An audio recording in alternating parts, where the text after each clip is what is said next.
Assalamu alaikum everyone. We're going over the syllabus of IGCSE and O-Level Pakistan studies today. This is just an introduction to Pakistan studies. 2059 is the syllabus code for O-Levels and 0448 is the syllabus code for IGCSE. Let's have a look at the examination pattern, the number of exams that you're supposed to take, and the syllabus in general. So there are a total of 2 exam papers that you take as part of the IGCSE and O-Level Pakistan Studies syllabus. Paper number 1 is the history and culture of Pakistan. So history and culture of Pakistan is all about the historic development starting from the Mughal Empire till 1999, including the developments in Pakistan, the partition phase, separation of Bangladesh, the ministries of different politicians. So the exam paper, this first one is 1 hour 30 minutes long. This is the duration, and the weightage of this exam paper is 50% here. 1 hour 30 minutes is the time and 50% is the weightage for this exam paper. I'm going to explain the sections and the details of this paper in a while. Let's just look at paper number 2 now. Okay, so paper number 2 is also 1 hour 30 minutes long and 50% is the weightage. This is the environment of Pakistan. So the environment of Pakistan is all about the geography. It's about the natural and physical landscape of Pakistan, all the financial, economic conditions of the country since independence.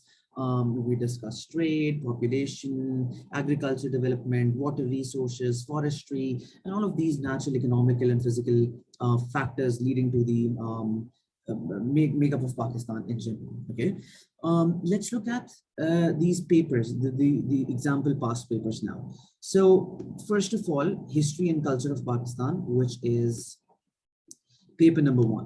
All right, so this is paper number 1 now. I've chosen the sample paper from May, June of 2020. So this paper has 2 sections, section A and section B. Section A is a compulsory section, whereas section B is an optional section. So as far as section A is concerned, you'll be given with 1 question having 4 parts, and you will be you'll be asked to attempt all of these 4 parts. This is a compulsory question. There is no choice. There is no option. Okay. So the first question, part A, is a 3-mark source-based question. Source-based questions are all the questions that you attempt from a given source. So you're going to be given with an insert side by side. So this is the insert for this exam paper. And the first source is a text, is a short text. Okay, source A. So question number 1, part A, this one here, is based on source A given in the insert. For example, this question says, what were the personal characteristics of Robert Life? You're going to be reading this source here, and you'll be picking up any 3 points from the source for the first question. All right. Also, I've explained these source-based questions in another video. You can visit our YouTube channel and you can get the details of how to attempt these source-based questions from that video. Also, we've also discussed level marking questions in a separate video, and they're all there on the YouTube channel. So if you want details regarding the question patterns, they're there in a separate video. Okay, in this one, I'm just explaining what type of questions you can expect in the exam paper. The second question is a 5-mark question, which is also a source-based question, but from source B. So this question is from source B, and the source B is over here. It's a picture. So source B is always going to be a picture, and you'll be asked to describe the picture responding to part B, picture depiction part. All right, 5-mark question. Again, how do you cover 5 points? What to write in this? There's a separate video for that. Okay, part C, explain why the East India Company was interested in subcontinent in the years before 1750. Now, this is a 7-mark question. Okay, 7-mark question is not a source-based question. It is just it just tests your knowledge. Okay, you can definitely refer to the sources because both of these sources cover this general topic on which all of these 4 questions are based on. So you can even refer to the sources, or you can use your prior knowledge of whatever you've studied during the course of time, and then you can answer this question. 7-mark question requires 3 reasons in general. Again, there's a separate video explaining the format of 7-mark question. And the next question, part D, is a 10-mark response. 10-mark response, again, you can refer to the sources or you can use your prior knowledge for this one. 5 reasons required for 10-mark. Details are there in another video. Okay, so total of 25 marks are available at this stage. Okay, for attempting these 4 parts. Now, part B, section B. Section B, you have a choice over here. So you see there are a total of 2, 3, 4, 5, a total of 4 questions. So question number 2, question 3, question 4, question 5, and you're supposed to answer any 2 questions from this section. Any 2 questions, this means that if you pick up question number 2, you'll have to attempt all these 3 parts of question number 2. All right, so basically you're given with these 4 sets of questions and you're supposed to attempt any 2 sets. Remember, the choice is between the questions and not the parts. Okay, if you choose to attempt question number 2, you'll have to attempt all these 3 parts of question number 2. There's a 4-mark question, there's a 7-mark question, there's a 14-mark question. Same goes for the other 3 as well. The sets have the same number of questions, 4, 7, 14, 4, 7, 14. So remember, if you pick up one question, you'll have to attempt its 4-mark, its 7-mark, its 14-mark together. All right. Now, again, this 14-mark question is the highest available mark question that is there in the exam paper, and it's a level marking question. I've also explained the format of 14-mark question in a different video explaining the level marking questions. You can refer to that as well. Okay. So I hope the pattern is clear. You attempt any 2 questions, any 2, all right? You can maybe choose question number 2 and question number 5. That's completely up to you, all right? But remember, if you pick up a question, you'll have to do all the parts of that question, all right? This was section number B. All right, now we're moving on to the environment of Pakistan. Environment of Pakistan is paper number 2. Again, I've chosen May, June of 2020 as the sample paper for this one. 1 hour 30 minutes is the time duration, 75 marks in total are available. Okay, so in this paper, you have to answer 3 questions. Remember, you'll be given with 5 sets of questions here. For example, this is question number 1. Now I'm just going to give you an overview. Question number 1 has all of these parts. Part A, part B, part C, part D. So you see, total of 25 marks. So these are all the questions as part of the first set. Similarly, if you look at set number 2, which is question number 2, question after this blank page, question number 2 again has all of these small questions. There's a map, there's a different labeling question, there's a graph, there are short answers, there are long answers, all right, and then it's over. Now, here comes question number 3. Similarly, you'll have 5 sets of questions like this. A total of 5 sets of questions, and you will be supposed to attempt, you'll be asked to attempt any 3 sets. For example, if you choose the 5th question, so in that case, you'll have to attempt all of these small sub questions as part of this 5th question. Okay. And let's say if you choose question number 3, you will open up question number 3 and you will attempt. Okay, here's question number 3. Just a second. Yeah, so you'll attempt all the parts. For example, there's a picture labeling question here. There is a description-based question. There's a small answer, short answer question, and then there's a 6-mark long answer question at the end. So you'll have to complete these 25 marks from this part, this question, if you choose question number 3. So remember, 5 questions. 3 you're supposed to attempt. Again, the choice is between the questions and not the parts of those questions. Guys, you see a pattern. There's always a 6-mark question at the end of every set. You see over here, there's a 6-mark question at the end. Then for question number 1 as well, you'll see a 6-mark question at the end here. So these 6-mark questions are the level marking based questions for geography. Okay, and there's a specific format of attempting these questions as well.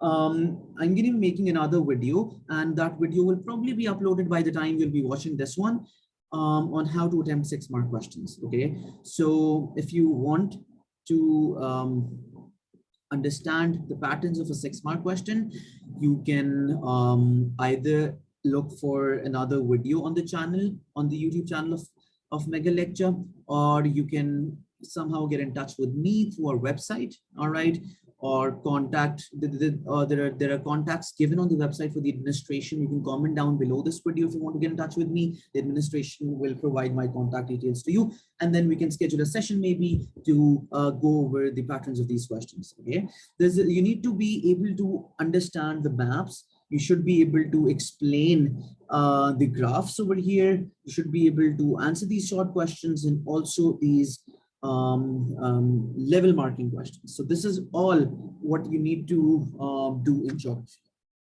I hope all of this is clear to you guys. Now let's get back to the syllabus screen. Now, what type of topics do we cover in paper number 1 and in paper number 2? Once you start studying for this course, I'm sure if you're watching this video, you're probably planning on taking this course in your O-levels, or you are maybe through this course, you're preparing for your exams. It's a good idea to always look at the syllabus. Even if you're preparing for your CIEs, remember, even on the last day, it's a good idea to have a look at the syllabus. It's a very good strategy. Whenever you study, keep the syllabus in front of you so you can keep a track of the topics that you've studied and the topics that are pending. All right, so let's look at the topics of the history and culture of Pakistan, paper number 1. So you start off from this first topic, which is the religious thinkers, the role of religious thinkers in the spread of Islam in the subcontinent. You move on to the decline of Mughal Empire. We study the reasons for the decline, and then the entrance of British, how the EIC, the East India Company, established itself in the subcontinent, and the British rule in general. All right, so the topics would span from the entrance of British to the British rule in general, how the reforms were made, how the developments were made, and then you'll obviously be doing some biography side by side. For example, Syed Ahmed Khan, Shah Waliullah, Muhammad Ali Jinnah, Allama Iqbal, Chaudhry Ahmed Ali, and then a study of the languages as well: Urdu, Sindhi, Balochi, Punjabi, how these languages developed over time before partition. And you'll obviously be studying Pakistan movement in detail. For example, over here, the emergence of Pakistan from 1906 to 1947. Now, this is the most interesting part of history, where you study all of the reforms that were introduced by the British government, how the Indians were sort of resisting those reforms, how the developments were being made, and how Muslims in general, the Muslim League, was fighting for a separate country, and how they got independent in 1947. Okay, so this is a very interesting part of this entire syllabus. After 1947, you study the establishment of an independent nation, Pakistan, and how Pakistan established itself following the death of Jinnah, and the ministries of our prime ministers, governor generals, presidents, for example, Yaqut Ali Khan, Iskandar Mirza, Ayub Khan, General Ziaul Haq, Bhutto, Benazir Bhutto, Nawaz Sharif, General Pervez Musharraf. So these are all the ministries that you study at the same time. And the last bit of the syllabus is the international relations, how Pakistan grew as an independent state alongside its relations with other countries, how Pakistan became a nuclear power, how we became part of the United Nations, how our relations are with India, with Bangladesh, with Afghanistan, Iran, USA, Commonwealth, UK. All right. So, and the final chapters are all about Pakistan on the global map, how our strategic relations are with these countries, how we deal with these countries in terms of trade, in terms of international relations. All right, so this is the international relations is the last bit of this syllabus. Now, guys, this entire syllabus is divided into 3 sections: Section 1, Section 2, and Section 3. Section 1 is from the decline of Mughal Empire to the partition, to Sir Syed Ahmed Khan. And then Section 2 is from 1906 to 1947 partition. And Section 3 is 1947 onwards to 1999, right? So these are the 3 major sections that the entire syllabus is divided into. All right. Then let's have a look at the environment of Pakistan. Environment of Pakistan is, I just explained earlier, that it's all about the geography, the land of Pakistan. So you start off the syllabus by studying the details about the location of Pakistan, the administrative area, cities, provinces, our topography. Topography is the natural landscape, all right? The climatic features, you study water resources, forests, minerals, fishing industry, and then power resources, all right, agricultural systems.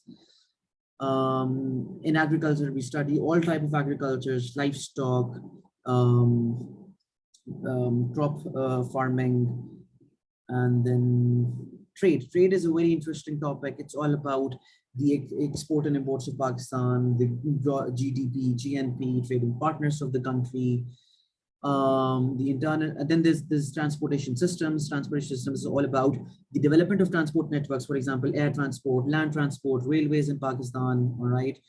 And then the last topic is population and employment. Population and employment is about how Pakistan has dealt with the issue of population, overpopulation throughout this time, how population has proven to be a benefit for the country, how it's changes for Pakistan, then distribution and population density, employment sector, industries, employment in primary, secondary, tertiary occupations, all right? So these are all this is just an overview of what you can expect from the syllabus of paper number 2. Obviously, we study these topics in detail in the sessions. You can, if you want to study these topics in detail with me, there are some free of cost videos available on YouTube channel. You can explore those videos. If you want to sign up for an entire course, there's a live course going on right now. You can contact the administration. They'll connect you with me. They'll connect you for the Pakistan Studies course.